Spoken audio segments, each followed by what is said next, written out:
for joining us. Might have threw me off, but can't nobody stop the movement. Let's go. Left foot, right foot, levitating. Pop stars, do a leap with the baby. I had to lace my shoes for all the blessings I was chasing. If I ever slip, I fall into a better situation. So catch up, go put some cheese on it, get out and get your bread up. They always leave when you fall, but you run together. Weight of the world on my shoulders, I kept my head up. Now baby, stand up, cause girl, you want me, I want you, baby. My sugar boo, I'm levitating. The Milky Way, we're renegading. Yeah. I got you, moonlight. Hello and welcome everyone to our community engagement session on SCF, starting off strong with a little dance party. Invite you to check in with us. And share your name, your school, or your student attends, or your community organization, and what equity means for you and your community.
All right. Thank you all so much for joining us. We're going to get started. And if we haven't met before, my name is Emma Watson. I'm the policy director for Board District 7 and Tanya. And it is so wonderful to have you all here for this exciting conversation about student-centered funding and to really hear your voices. I'm going to pass it over to Isaiah, our amazing Lee Fellow, who can help us get our translation set up. Good afternoon, everyone. I'm so excited to be here with you all. So before we start, we really want to encourage folks to either select English or Spanish. On your Zoom screen, you should see a globe. And when you click on that globe, select either English or Spanish. So aquí estamos para presentar sobre SCF. Y a todos los que hablan español, le queremos dejar saber que pueden escuchar esta presentación en español. Solo le tienen que hacer clic en el símbolo del globo en la parte inferior de su pantalla. Si necesitan ayuda, nos pueden mandar mensaje por el chat y alguien de nuestro equipo les ayudará.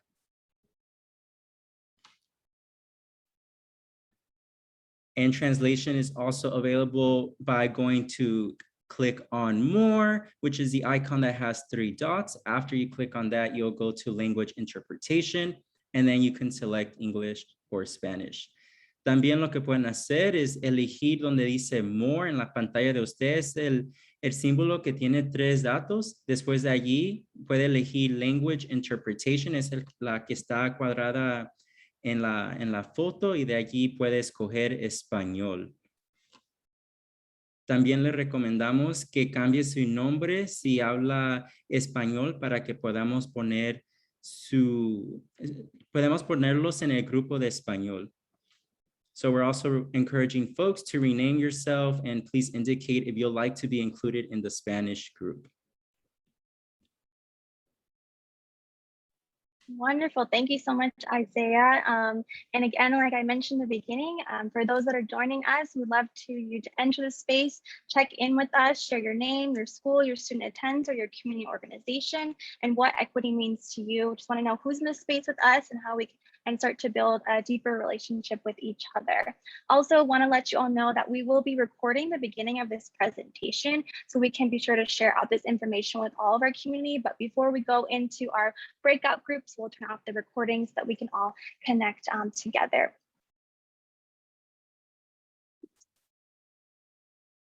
So what is it that we are trying to achieve today with our session?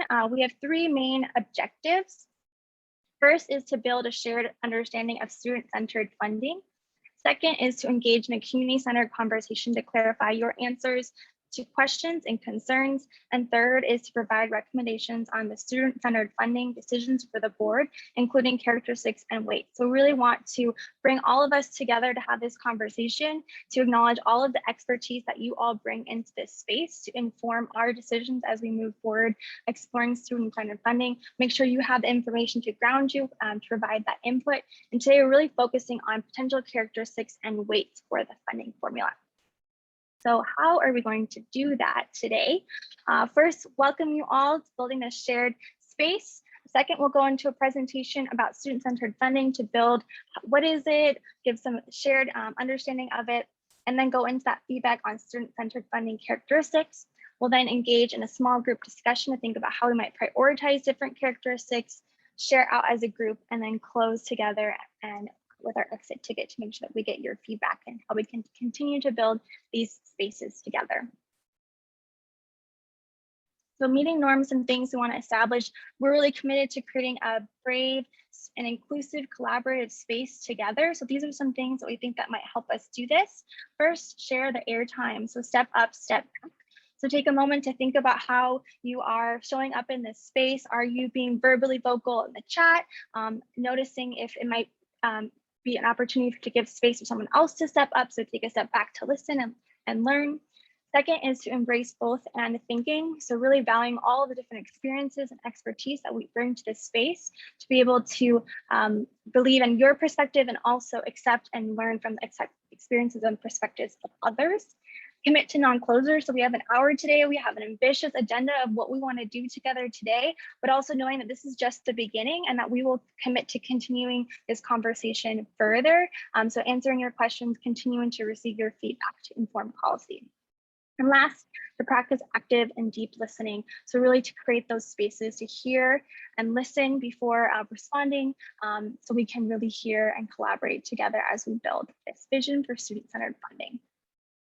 And now I will pass it to Isaiah, who's going to get into all of the information about student-centered funding. Emma, can I jump in and can we invite our team to introduce ourselves really quickly? Yes, thank you so much for letting me know that. We totally skimmed right over that.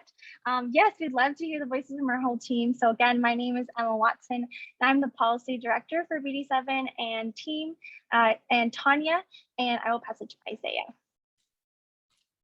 Good afternoon again, everyone. My name is Isaiah Inigas. I am a summer Lee Policy Fellow for Board District 7.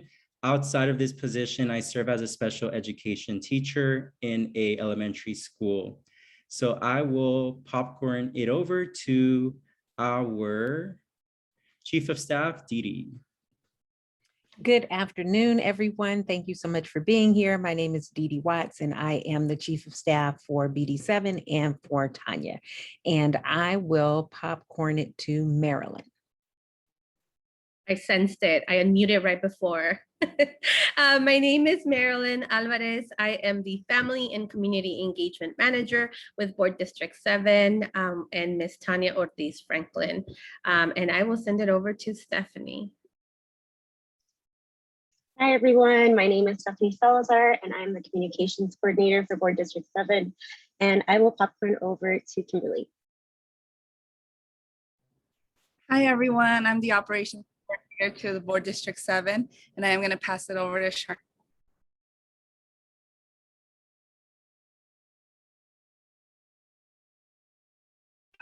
Good afternoon, everyone. My name is Charnel Blevins. Please forgive me for not opening my camera. I am stuck on the freeway in a major accident. Not me, I'm behind one. I am your Family and Community Engagement Director, and I'll popcorn it over to, I think we just finished everybody, to Tanya. Thanks, team, and be safe, Charnel. I do want to welcome everyone and say thank you for spending a little bit of time with us. You know, it is my honor and privilege and real responsibility to make sure we pass a budget that reflects our values. And the only way I believe I can do that is alongside all of you and many others who are not able to join us today. So thank you for taking some time to bring your brilliance to the conversation to help guide where we should be spending our dollars as a district. Yes, we just passed an unprecedented $20 billion budget for next school year. And we have a huge opportunity with the student-centered formula. It's really a different way of how we fund our schools based on student need. And I'm so grateful to Emma and Isaiah for organizing this space, to all of you as family members, community partners, school site friends, and folks who care about our kids. And I'm looking forward to the small group dialogue. If you're able to, we invite you to turn on your camera so we can see who's here with us today. But we recognize that we are all in different places. And so to the extent possible, feel free to participate in the chat, and then definitely in the small groups is where more folks will be able to chat. But seriously, there's gonna be a lot of information. I wanna invite you to hang on to something new that you're learning that will grow your own understanding of school site budgeting, because finances can feel a little tricky for a lot of us sometimes. And so what you can do today is take a little bit and also give, because all of you have lots of ideas about how we should be supporting our students and school communities. And so all of that love and asset and joy and brilliant ideas, I invite you to share with us today. So thanks so much for being here. Emma and Isaiah, I'll turn it back to you, and I'll see some of you in the breakout rooms.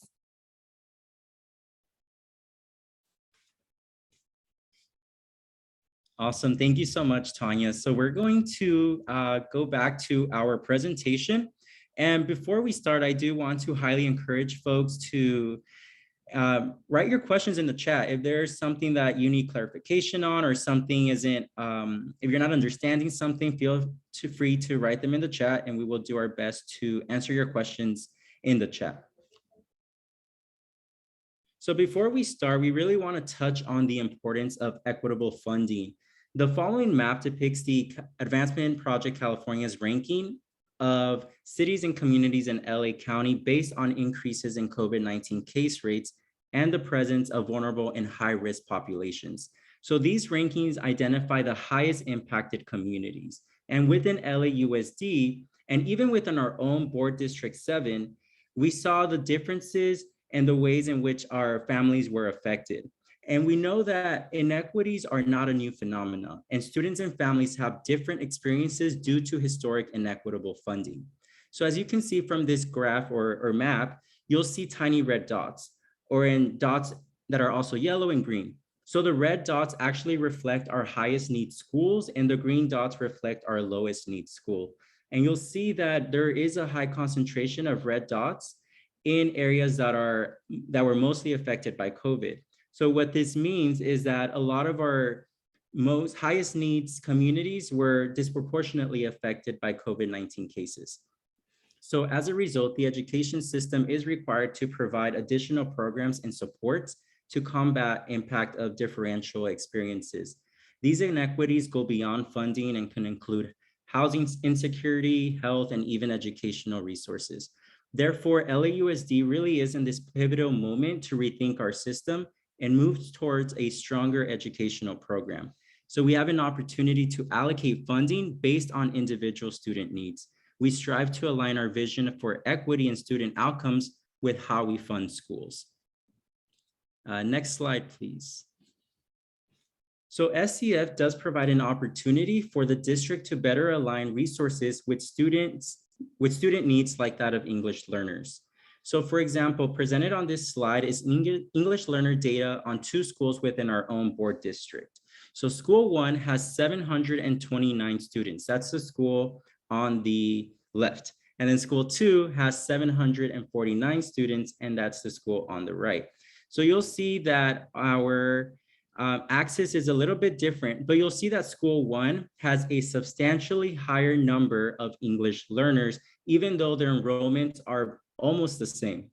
Research also finds that English learners would benefit from about 32% more funding to support them in meeting our state standardized testing targets. Therefore, School 1 would require a greater amount of financial support to meet those proficiency targets. And this is really where the student-centered formula can come in and help the district address our students' varying needs. Thank you. So there's 4 components for SCF, and they're really focused on equity, transparency, flexibility, and stability and sustainability. In terms of equity, SCF would recognize that individual students and groups of students come to school with a unique identity that has historically been impacted by racism, bias, privilege, whiteness, and individualism. SCF would redistribute resources based on student need, which would then support all of our students' achievements. SCF also emphasizes transparency, and SCF would include clear and easily understood rules for where, how, and why dollars flow.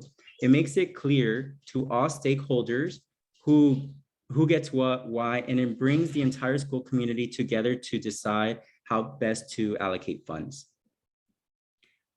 Flexibility is also a big part of SCF, and SCF would balance local decision-making and accountability. It gives schools flexible funding with supportive guardrails so school leaders can work collaboratively with students, families, and staff to best determine how to use the funds.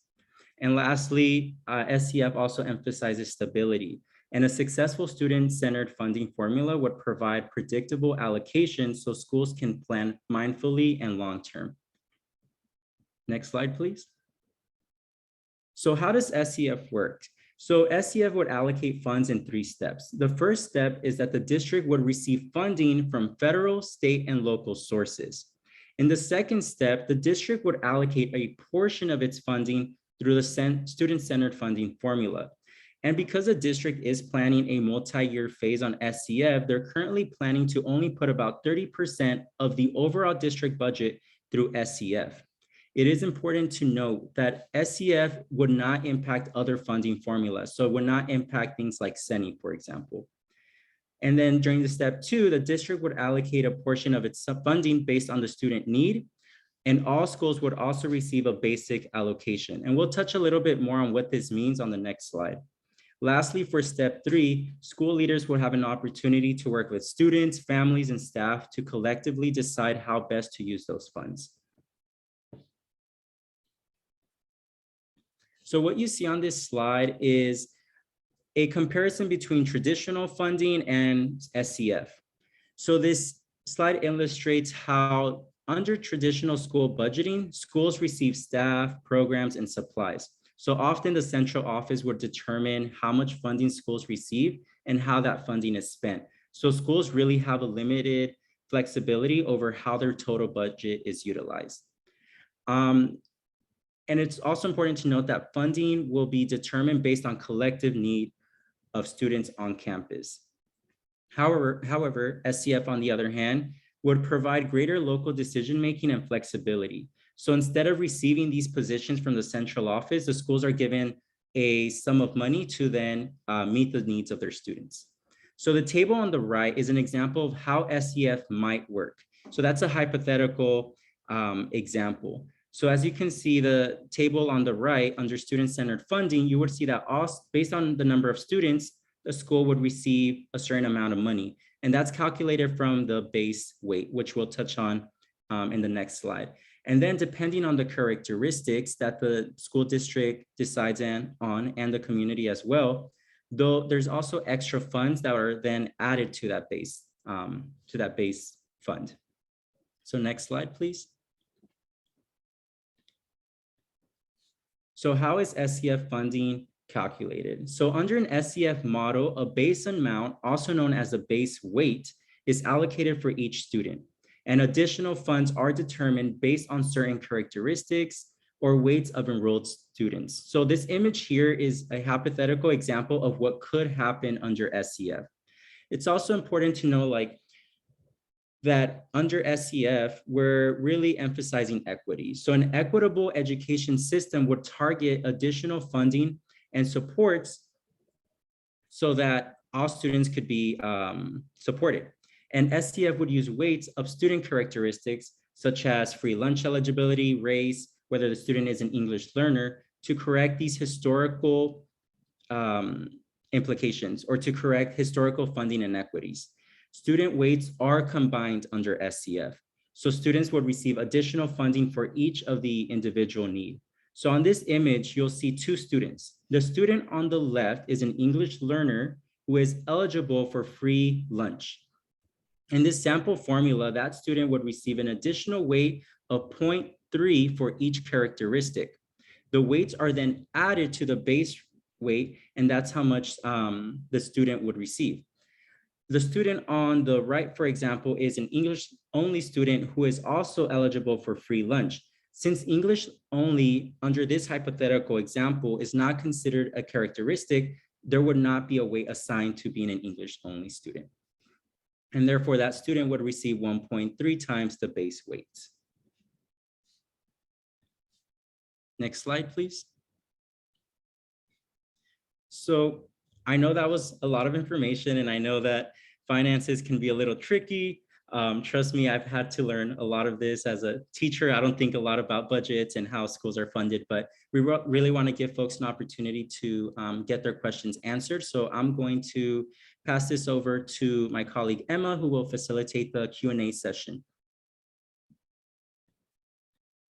Yes, thank you so much for Isaiah. And before we go into the Q&A, I just want to remind for our Spanish speakers to, if you can, rename your name to specify Spanish if that's what you prefer for your breakout room, or you can also type into the chat that you are interested in the Spanish speaker group, and that way we can rename for you. So as we go into the Q&A, I'll stop sharing my screen. We do have one question in the chat from Paola. So the question is, for clarification, would student-centered funding be a new funding tool, such as when CENI was rolled out? If so, would this tool be permanent? Yeah, great question. And I see a lot of folks in the room who have some familiarity with the Student Equity Needs Index, which very similarly was community saying to the board, we recognize there's a lot of need in LA Unified, and yet there are concentrations of need in some schools that deserve and our students really require additional resources. Currently, the Student Equity Needs Index is about 5% of our overall budget. The student-centered formula would have a similar premise where we're trying to meet the needs of students with our dollars, but get to a much bigger percentage of the overall budget. The draft for next year is getting us closer to 30%, so maybe 6 times the size of CENI. This is an opportunity for us to think long-term. Could we get to 50%? Could we get to 60%? There are districts around the country who do have a slight majority of their budget done this way. And I think that's part of the process for us to figure out how much are we willing to put through an equity-based formula so that our schools receive dollars based on student need. CENI will still stay intact next year. I do believe it will be a conversation for us, though, over time to think about how we might merge the two, or where we want to protect parts of CENI and parts of the student-centered formula that might be slightly different. But in my mind, they have a very similar premise, which is really getting the resources to students based on their individual needs. Awesome. Thanks, Tanya. We have another question in the chat. What is CENI? Great. CENI is the Student Equity Needs Index, and you might see some pink and orange backgrounds that represent a student movement, a community-led movement that called on the board to think about how we fund our schools based on justice and equity, and started really after the local control funding formula was passed in 2013-14. But again, in LA Unified, recognizing we need to do a little bit more. So Monica Garcia, with lots of other community friends, wrote a resolution in 2014. It was revised a few years later and was really, in my mind, more of a modern version of student-centered funding based on the concentration of need in schools. And for anybody who wants to walk down memory lane, I'm happy to share more details, but similar premise. And I also love that we have community partners who are experts in the chat. If you want to add your personal story to being a part of the CENI movement, you are absolutely welcome to do so as well. Wonderful, thanks. And we'll do one last question from the chat, one of the major impacts of the historic underfunding of schools in Black and Brown communities is the constant decline of student enrollment in those schools. How will the district account for this to protect our communities from school closure? It's a great question. So today we're talking about indicators or characteristics of student need and a bit about the formula, but there are also several other policy questions like, how do we think about small schools? How much decision-making power should school site leadership teams have together? And I think particularly on the small schools question, that's where the enrollment can be really challenging. For example, right now, every school gets at least a principal, an administrative assistant, a plant manager. There are some costs that are fixed, right? And so that's can be challenging when the enrollment is low at a particular school. And so part of this conversation does have to be the policy implications. For example, what is our approach to small schools or those that have struggled with under enrollment or a loss of enrollment? I'll just say honestly, the entire district has a lot of work to do around enrollment. When I was a student many moons ago, we were closer to 800,000 students in the district, and now we're closer to 500,000 students. So generally, folks have been moving out of LA, the birth rates have declined, and so we do have a lot of work to do together about how to bring kids back to the district. Awesome. Thank you all so much for sharing your questions, and thank you, Tanya, for answering some of them. We also want to invite you to continue to put those questions in the chat. We're going to move into feedback on characteristics. We want to make sure to hear from you on what indicators you think should be included in the funding formula, but we will commit to continue to answer those questions as we continue this dialogue. Go back to sharing my screen. So as I mentioned, this is the opportunity for your feedback on characteristics. Before we do that, we want to set the stage with some grounding information around these different potential indicators or characteristics of students or community conditions that the district is considering. In order to do that, we're sharing some data that is available from the district's equity score sheet, which we can pop in the chat for you all to dive in deep to later as well, so you can see more data around equity across the district. We're going to highlight two different indicators for each of the student demographics or characteristics. One is the A through G, C or better. So this indicator shows us the completion of A through G requirements or courses with C or better grade, which is a requirement to be eligible for acceptance into UC or CSU school. Our second data that we'll be looking at together is chronic absenteeism, which researchers and school leaders and families know is important. The students are in school and able to be there for learning, and absenteeism can also reflect a need for greater support for that student and for that community to be able to navigate potential barriers to attending school. So our first indicator that we're looking into is, or first characteristic of a student would be English learners. So we can see on these two different pie charts here, in the light purple, it's not met, and in the dark purple, it is met. So our first data here is looking at the A through G requirements of C or better. And we see here for our English learners, how well is our school supporting them to go on to college. Based off of the most recent data in 1920, only 12.6% of our English learners are being set up to succeed and complete their A through G requirements with a C or better. This means that only 87.4% of our English learners are 87% of our English learners are not eligible for acceptance into UC or CSU. On the right, you can see English learners are also impacted by chronic absenteeism rates. 30.73% of English learners are absent for 16 days or more. So that's how they define chronic absenteeism here, 16 days or more. The next indicator or characteristic that we're looking at is low income. 63.6% of our students who are low income are not eligible for entry into UC or CSU University, and 36.9% of low-income students miss 16 or more school days. For our foster youth students, we can see here in the dark purple, 15.3% of our foster youth are graduating with completing A through G requirements with C or better, and 52.6% of our foster youth students maintain a school attendance rate of 96% or more. For our Black and African American students, data shows that 71.8% of our Black and African American students were not eligible for acceptance into a UC or CSU university. And almost half of our Black and our African American students were chronically absent during the 1920 school year. And then looking into low income performance, so a little bit of a different indicator here. And this data that we're showing wouldn't necessarily indicate the data that would be put into the funding formula, but wanted to share with you why it might be important to think about low income performance as a way to represent need. So these two indicators look at whether a student meets early literacy benchmarks in the grade K. So thinking about, are they where they should be in their early literacy at that moment in grade K. So thinking about as our youngest learners, as they start off with us in kindergarten, 52.2% have met their early literacy benchmarks.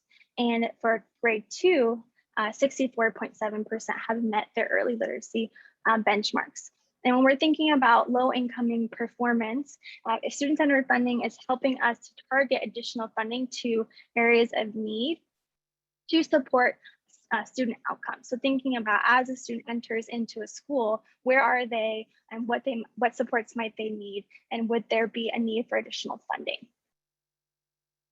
And our last indicator is a community characteristic, which is also included in our Student Equity Needs Index.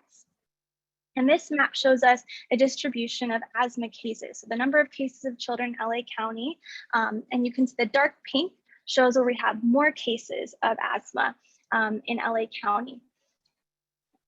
Research highlights that asthma is reflective of environmental exposures to pollutants, and also children with asthma may benefit from additional resources at their school, like a full-time nurse to make sure that they're there for them if they are having some sort of additional need at that moment. And we also know that there are higher number of cases within communities of color, specifically Black and Native American in Los Angeles. So that's a lot of data. So I'll take a deep breath, right? Acknowledge that those are real people and that real experiences that are students, right? Always taking a lens of analyzing the system and how well is our system serving and supporting, and how can our funding support our students and set us up to better support our students. So we want to get your feedback on these characteristics, and knowing that's a lot of data, but also you come into this space with your experience and your knowledge, knowing how we can best support our communities and how can we reflect need. So we're going to do a poll to get your feedback on these different characteristics.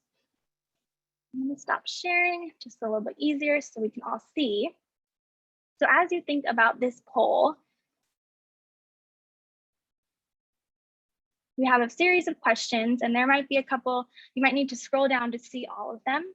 But the way that we phrase this is for each indicator that we reviewed today, do you think that these indicators should be, or these characteristics of students, this community condition should be included in the student-centered funding? And right now, the district is considering what they might be. So we start off with English learners, then we go into our students who are low income, our students who are foster youth, students who are Black, African American, our students who come into space with low income and with low income performance, and then last, the chronic asthma rates.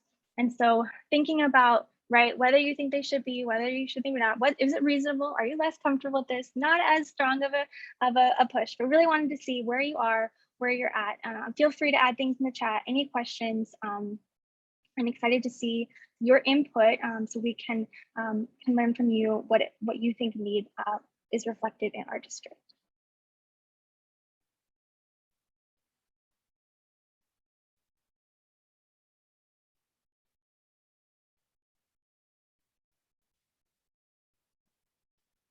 Awesome, we got some answers coming in here. 30%.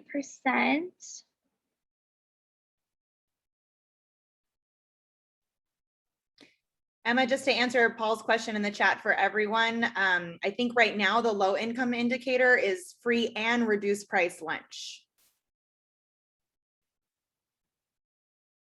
And then for low incoming performance, I haven't determined it, but you might think about what that student's SBAC score could be, or where they are, what their indicators are as they come into the beginning of the year.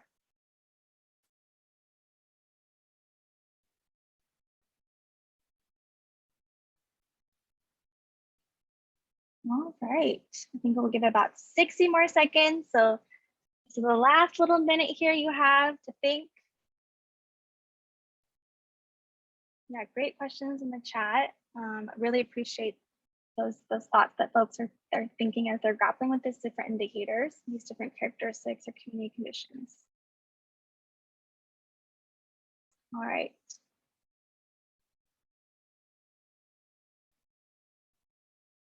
So Wait, Emma, can I just say really quickly before you share the results? We borrowed this process from a finance course that Dee Dee, Emma, and I just took with Georgetown's Edunomics, so school finance. And we thought this was a really interesting way of asking if we are more or less comfortable with something to influence our policy making. So really curious to see your responses. Thank you. all right, last 5 seconds. 4, you haven't made your choice. 3, last 2. And last 1. All right, let's show the results of where we are.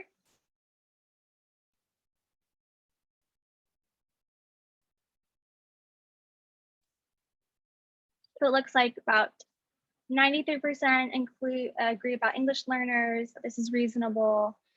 93 for low income, 100% for foster youth, 75% for Black African American, 86% for low income performance, 71% for asthma. So definitely some different variation across there. So super helpful. Thank you all for sharing. And now we want to get into that two-way dialogue together. And also just wanted to let you know in terms of the breakout rooms before we go in there, we're going to have Spanish speakers stay in the main breakout room.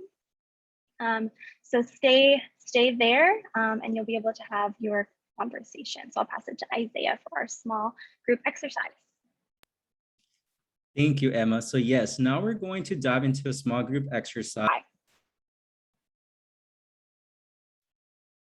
So feel free to add into the chat, what was one indicator you felt should be prioritized and why? So in our breakout group, there was questions around, is this indicator being considered? What about this characteristic? So we did want to show you a chart of all the different characteristics that the district is exploring right now. They're currently looking at the different potential models or funding formulas that we could have for student-centered funding. And you can see in the black box right here, the green and the yellow are ones that the district is proposing to include in green. Yellow is to maybe include, and then red is to exclude.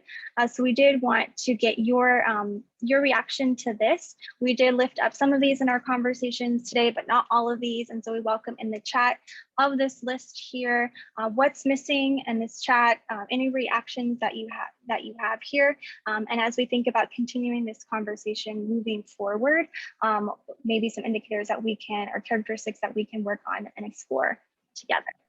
And if I can just jump in really quickly, there will be a modeling out of how these indicators would impact our schools, ideally at our next board meeting. It's not going to be on the timeline coming up, so I'll just let you all know we're thinking of adding a board meeting on August 10th, because this is such a meaty conversation. We need to dig in collectively and with our public. Personally, I am very interested in including some of these in green, as well as some potentially from the red section, which are recommended to exclude right now. But I am curious, and I would love your input on community factors like health indicators. Maybe it's asthma, maybe it's not, or school climate. The conditions of a school can often impact a staff and how they spend their time. And so I'm wondering, and invite your thoughts in the chat and in the exit ticket, what indicators really help us holistically understand the needs of our students. And part of this, I'll be very transparent, is because I was a part of the Student Equity Needs Index process. And so I felt very connected to several of the indicators that students come to school with, not just the demographics, but also their academic, social, emotional, and community factors. And so I invite you to let us know your thoughts about that here, also on August 10th. And then the board will be deciding a version of a formula on the 24th, and I will host another conversation like this on Zoom before the 24th for sure, and encourage others to join whatever else our district team can help to put on as well. I know we have some listeners here who might be thinking about adding some community engagement sessions throughout the entire fall, but particularly before the board votes in a couple of weeks, which I know the team is about to get to right now. Yes, awesome. And continue to ask the questions in the chat. We'll try to answer them in the last 5 minutes in the chat. Okay, so as we move forward in our timeline, this is where we are, July 2021. So starting to begin to think about what the formula is and discussion. August 24th, like Tanya mentioned, the board will vote to help to plan us for the federal grant, but this isn't the final formula yet. We still have formula finalization in the fall 2021.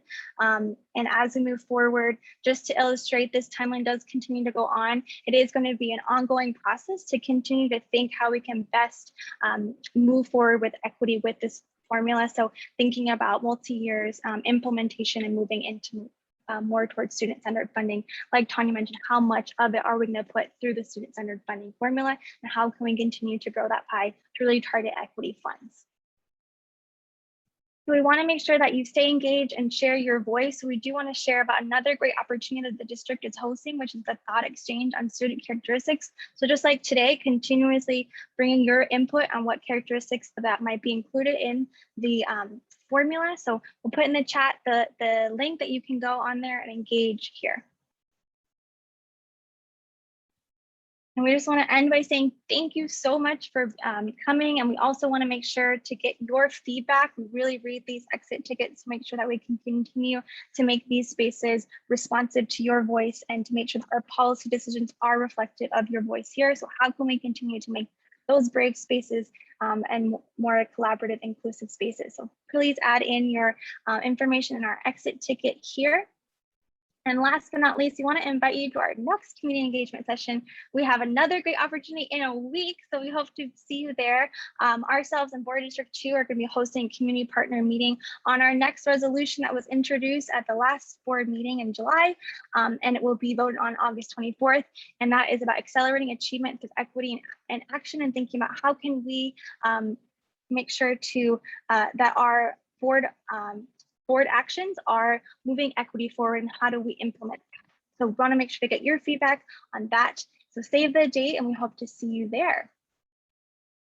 And last but not least, connect with us. We have our website is continuing to update, so feel free to check out our website as it continues to have more information there. Find us on social media. Feel free to email us with any questions, concerns you might have. We are here for you, and continue to fill out the exit ticket. And thank you so much for sharing and being here. And we are so grateful.